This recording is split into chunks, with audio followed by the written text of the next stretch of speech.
Hello student, welcome to RS Public School. Today I am going to explain you chapter 13 of class 8 sound.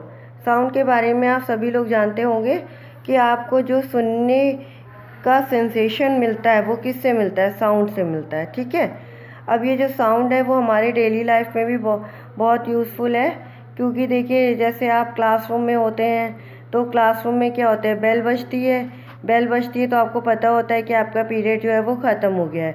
जैसे आपके school में 7 periods हैं तो 7 हर एक period के ख़त्म होने पर जो होता है बेल बजती है। ठीक है, ये बेल आपको दिखाई गई है, इस तरह की जो बेल होती है, या फिर दूसरे टाइप की जो बेल है वो भी होती है। तो ये इसमें जब ये मतलब बेल बजाते हैं तो इसमें साउंड प्रोड्यूस होता है। तो ये साउंड प्रोड्यूस होने से हमें पता चल जाता है कि हमारा पीरियड जो है वो ओवर हो चुका है। ठीक है, तो साउंड जो होता है वो हमारे लिए बहुत ही यूज़फुल होता है। देखिए यहाँ पर एक जो है बहुत सारे साउंड के हमने एग्जांपल्स लिए हैं। जैसे ये देखिए लड़का है, बॉय, ये सिंगिंग कर रहा है तो उसे भी आवाज़ सुनाई पड़ रही है और हमें भी आवाज़ सुनाई पड़ रही है। इसी तरह से ये जो ये है हमें बेल सुनाई पड़ती है। ठीक है, और ये जो देखिए इसमें से आवाज़ें निकल रही, म्यूज़िकल इंस्ट्रूमेंट्स में से आवाज़ें निकलती हैं, जैसे यहाँ पे गिटार वगैरह दिखाया गया है। तो ये सारी जो चीज़ें हैं ये साउंड प्रोड्यूस करती हैं, और ये जो साउंड है इसी से ही हमें हियरिंग का सेंसेशन मिलता है। इस चैप्टर में हम जो टॉपिक्स कवर करेंगे वो क्या है, देखिए introduction of sound, different types of sound. Sound भी डिफरेंट टाइप्स के होते हैं। Sound as a wave types and parameters, किस टाइप से हम वेव्स मतलब पहचान सकते हैं। Human ear, condition necessary for producing sound, sound produce by humans and animals, sound wave propagation through states of matter. ठीक है, audible inaudible sound, noise music and instrument, noise pollution. तो ये जो सारे टॉपिक्स हैं ये आज हम इस चैप्टर में कवर करेंगे। तो सबसे पहले पढ़ते हैं साउंड। साउंड होता क्या है, सबसे पहले आपको एक डेफिनेशन याद होनी चाहिए। ज़्यादातर क्या होता है, जब पूछो व्हाट इज़ साउंड तो सब लोग कहते हैं आवाज़, बट इसकी पर्टिकुलर डेफिनेशन है, it is a form of energy that produce sensation of hearing. ये जो साउंड है ये एक एनर्जी का फॉर्म है जो हियरिंग का सेंसेशन देता है। ठीक है, तो ये जो होता है साउंड जो होता है एनर्जी का फॉर्म है, जिससे हमें कुछ जो आवाज़ सुनाई पड़ती है। जैसे ये देखिए एक हॉर्न है, तो हॉर्न में से जब आवाज़ निकलती है तो ये एक सेंसेशन हो रहा है, जिससे कि हमें जो है हॉर्न की आवाज़ सुनाई पड़ रही है। ठीक है, तो साउंड हमारे उसमें बहुत तरह की एनर्जी होती है, साउंड भी उसी एनर्जी में से एक है, जिससे हमें जो होता है कोई भी चीज़, कोई भी जो आवाज़ है वो सुनाई पड़ती है। अब देखिए डिफरेंट टाइप्स ऑफ साउंड जो होते हैं हम अपने डेली यूज़ में सुनते हैं। जैसे ये जो घड़ी होती है, जब घड़ी चलती है तो उसमें से टिक टिक टिक की आवाज़ आती है, तो टिकलिंग ऑफ क्लॉक होती है, ये भी साउंड प्रोड्यूस करती है। ठीक है, जब हमारे चारों ओर जो होते हैं मॉस्किटो भिनभिनाते हैं, मच्छर भिनभिनाते हैं, तो वो भी साउंड होती है। ठीक है, कुत्ते जब भौंकते हैं, बार्किंग ऑफ डॉग्स, तो वो भी साउंड होती है। इस तरह से ये जो होते हैं डिफरेंट टाइप्स के साउंड जो होते हैं वो हम अपने डेली उसमें सुनते हैं। कुछ साउंड्स जो होते हैं वो हमारे लिए बहुत ही पीसफुल होते हैं, और कुछ साउंड्स जो होते हैं वो इरिटेट करते हैं। जैसे देखिए घड़ी के टिकटिकाने की आवाज़ है, ये फिर भी हम सुन सकते हैं, लेकिन ये जो अगर हमारे चारों तरफ मॉस्किटो भिनभिनाए या कुत्ता भौंके तो हमें बिल्कुल भी अच्छा नहीं लगता है। ठीक है, अब देखिए गार्डन में बच्चे खेलते हैं तो भी आवाज़ें होती हैं। ठीक है, और म्यूज़िक इंस्ट्रूमेंट बजते हैं, जैसे हॉर्न बज रहा है, या फिर जो है हारमोनियम बजाते हैं या गिटार बजाते हैं तो भी साउंड प्रोड्यूस होता है। तो ये जो म्यूज़िकल इंस्ट्रूमेंट से जो साउंड प्रोड्यूस होता है ये हमारे लिए बहुत ही प्लीजेंट होता है, हमें बहुत ही आरामदायक होता है हमारे लिए। ठीक है, हमें सुनने में अच्छा लगता है। जैसे गिटार है, इन सब से आवाज़ आती है तो अच्छा लगता है। लेकिन जैसे हॉर्न है, हॉर्न को लोग कंटिन्यू बजाते रहते हैं, जैसे ट्रैफिक में बजाते हैं, तो वो हमारे लिए नॉइज़ हो जाता है। ठीक है, तो जो साउंड होते हैं वो भी दो तरह के हो सकते हैं, एक प्लीजेंट होते हैं और एक जो होते हैं अनप्लीजेंट होते हैं। तो जो भी साउंड हम सुनते हैं आपने देखा होगा कि साउंड जो होता है वो अलग अलग वेराइटीज़ का होता है। कोई साउंड धीमा होता है, कोई साउंड बहुत तेज़ होता है। तो वो जो होता है लो और जो हाई होता है वो उस साउंड की पिच पे डिपेंड करता है, ठीक है। तो अब हम पढ़ेंगे साउंड क्या है। Sound is a kind of wave. Sound क्या है? Sound is a kind of wave, यानी कि जो साउंड है वो तरंगों के फॉर्म में चलती है, ठीक है। तरंगों के फॉर्म में चलती है और ये एक एनर्जी है जो कि जो है वेव के फॉर्म में चलती है। देखिए जैसे आप लोग यहाँ पे देख रहे हैं कि साउंड दो तरह से प्रोड्यूस हो रही है। एक तो देखिए कि वर्टिकली हो रही है और एक जो होती है वो हॉरिजेंटली हो रही है, ठीक है। तो इस तरह से दो तरह की साउंड हो सकती हैं। अभी हमने आपको बताया कि साउंड जो होती है वो वेव होती है। तो वेव क्या होती है, सबसे पहले आपको ये पता होना चाहिए। It is a periodic disturbance in a medium that transfer energy from one particle to another. मतलब वेव क्या है? किसी भी मीडियम में, चाहे वाटर हो, चाहे एयर हो, चाहे वो कोई भी मीडियम हो, उसमें पीरियोडिक डिस्टर्बेंस। पीरियोडिक मतलब क्या होता है कि एक पर्टिकुलर टाइम के बाद जो डिस्टर्बेंस होता है, तो वो डिस्टर्बेंस जब क्रिएट होता है जिससे एक पार्टिकल से दूसरे पार्टिकल में एनर्जी ट्रांसफ़र हो जाती है। जैसे यहाँ पर आपने कई बार ऐसा देखा होगा कि आप नदी में या फिर बहते हुए पानी में, जब क्या होता है रुके हुए पानी में, शांत पानी में जब आप पत्थर फेंकते हैं तो क्या होता है कि जो लहरें, वेव उत्पन्न हो जाती हैं, ठीक है। तो ये कैसे होता है? जहाँ पर हम पत्थर फेंकते हैं वहाँ का जो एटम होता है वो क्या हो जाता है, वो मूवमेंट की पोजीशन में आ जाता है। वो क्या करने लगता है, वाइब्रेट करने लगता है, ठीक है। अब ये जो पार्टिकल है ये दूसरे पार्टिकल से टकराएगा तो दूसरा पार्टिकल भी वाइब्रेट करने लगेगा। फिर जो दूसरा पार्टिकल है वो तीसरे पार्टिकल से टकराएगा तो तीसरा पार्टिकल जो है वो वाइब्रेट करने लगेगा। इस तरह से ये जो वाइब्रेशन है ये पार्टिकल टू पार्टिकल जो है वो ट्रांसफ़र होता जाएगा और इस तरह से ये जो पूरे है वेव बन जाती है। सारे जो पार्टिकल्स है जब वाइब्रेट करने लगते हैं तो इस तरह की ये वेव बन जाती है, ठीक है। देखिए ये जो पार्टिकल है ये एक जगह से दूसरी जगह नहीं जा रहे हैं, ये सिर्फ जो है एनर्जी को ट्रांसफ़र कर रहे हैं एक पार्टिकल से अनदर पार्टिकल में। जो वाइब्रेशन हो रहा है वो ट्रांसफ़र ऑफ एनर्जी के कारण हो रहा है, ठीक है। ट्रांसफ़र ऑफ मॉलिक्यूल्स या ट्रांसफ़र ऑफ पार्टिकल्स के कारण नहीं हो रहा है। तो इसे हम क्या कहते हैं? वेव कहते हैं। तो wave is a periodic disturbance in a medium, जो कि मतलब एनर्जी जिसमें कि वन पार्टिकल से दूसरे पार्टिकल में एनर्जी का ट्रांसफ़र होता है।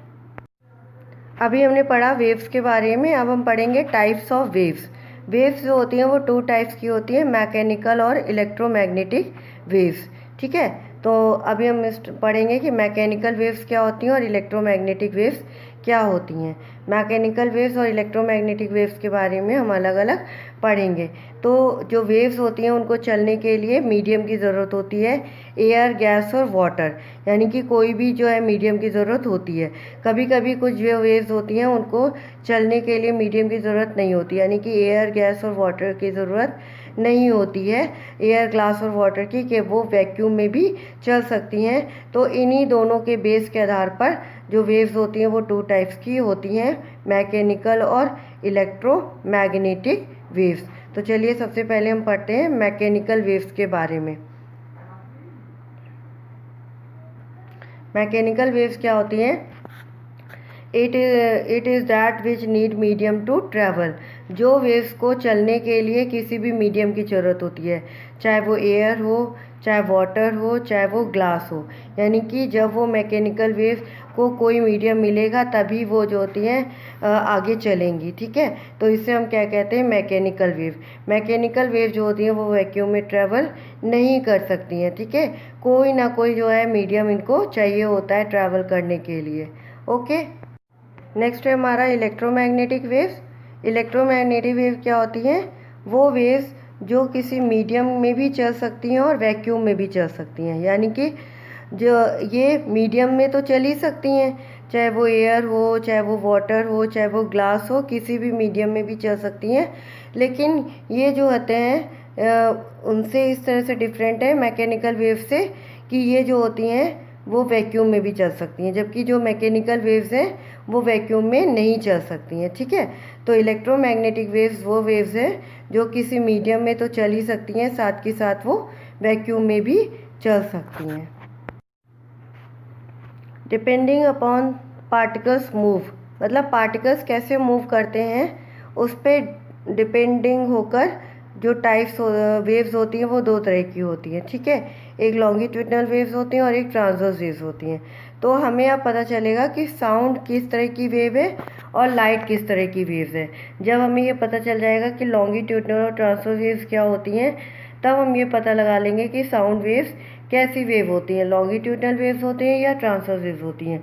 उसी के साथ साथ हम लाइट वेव का भी पता कर लेंगे कि लाइट वेव कौन सी वेव होती है, लॉन्गिट्यूडनल या ट्रांसवर्स वेव्स होती हैं, ठीक है।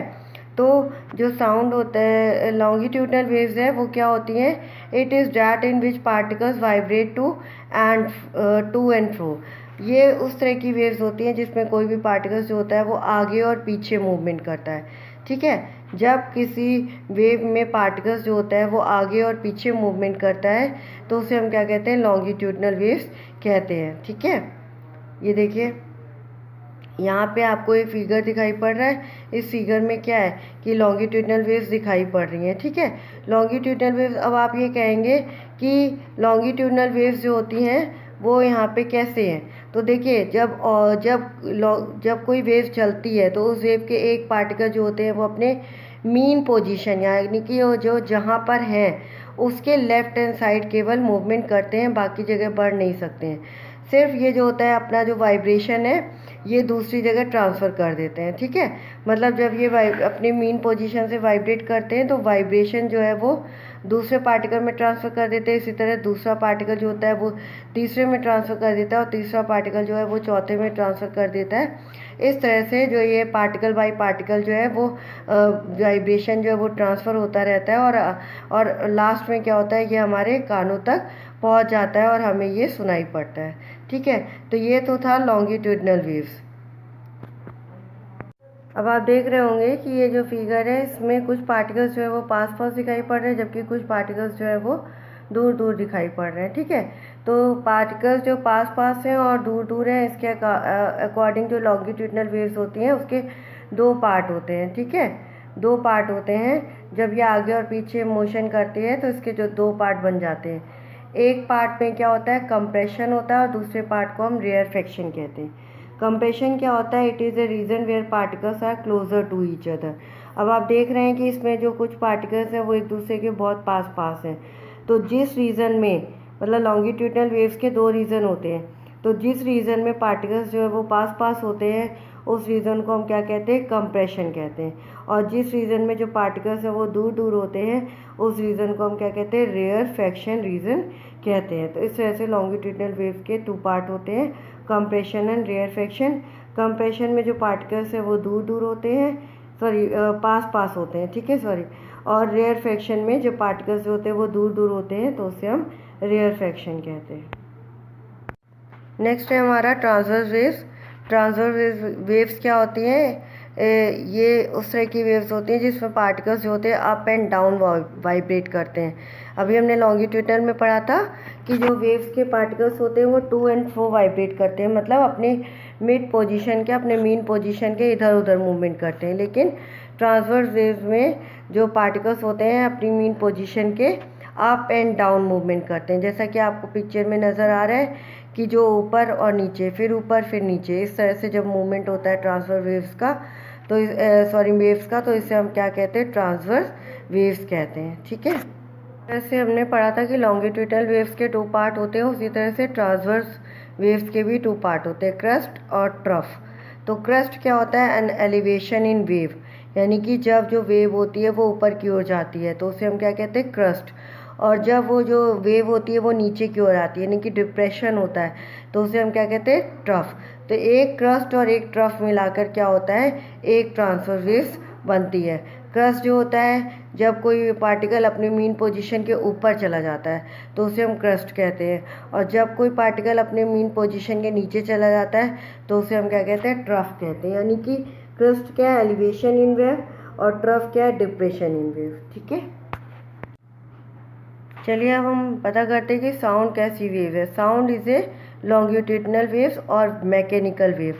मैकेनिकल वेव क्यों है, क्योंकि इसको ट्रैवल करने के लिए जो है कोई भी मीडियम चाहिए, चाहे वो एयर हो, चाहे वो वाटर हो, चाहे वो ग्लास हो। और लॉन्गिट्यूडनल वेव क्यों है, क्योंकि ये जो है टू एंड फ्रो मोशन करती है, यानी कि अपनी मीन पोजीशन के इधर उधर मोशन करती है। तो साउंड क्या है, एक लॉन्गिट्यूडनल वेव्स है और एक तरह की मैकेनिकल वेव्स है। ठीक है, मैकेनिकल वेव्स मैंने बता दिया क्यों है, क्योंकि ये इसको मीडियम की ज़रूरत होती है। और लाइट क्या होती है, इलेक्ट्रोमैग्नेटिक वेव्स है और ट्रांसवर्स वेव्स है। इलेक्ट्रोमैग्नेटिक वेव्स क्यों है, क्योंकि इसको ट्रैवल करने के लिए जो है मीडियम की ज़रूरत नहीं होती है। मीडियम में भी ट्रैवल कर सकती है, पर अगर मीडियम नहीं होगा तो ये वैक्यूम में भी ट्रैवल कर सकती है।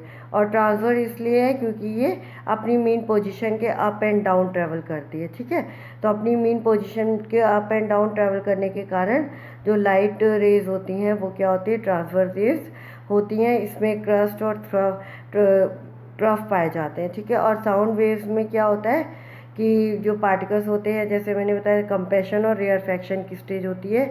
कंप्रेशन वो स्टेज होती है जिसमें मॉलिक्यूल्स या पार्टिकल्स जो होते हैं वो दूर पास होते हैं, और रेयरफैक्शन वो स्टेज होती है जिसमें पार्टिकल्स जो होते हैं वो दूर दूर होते हैं।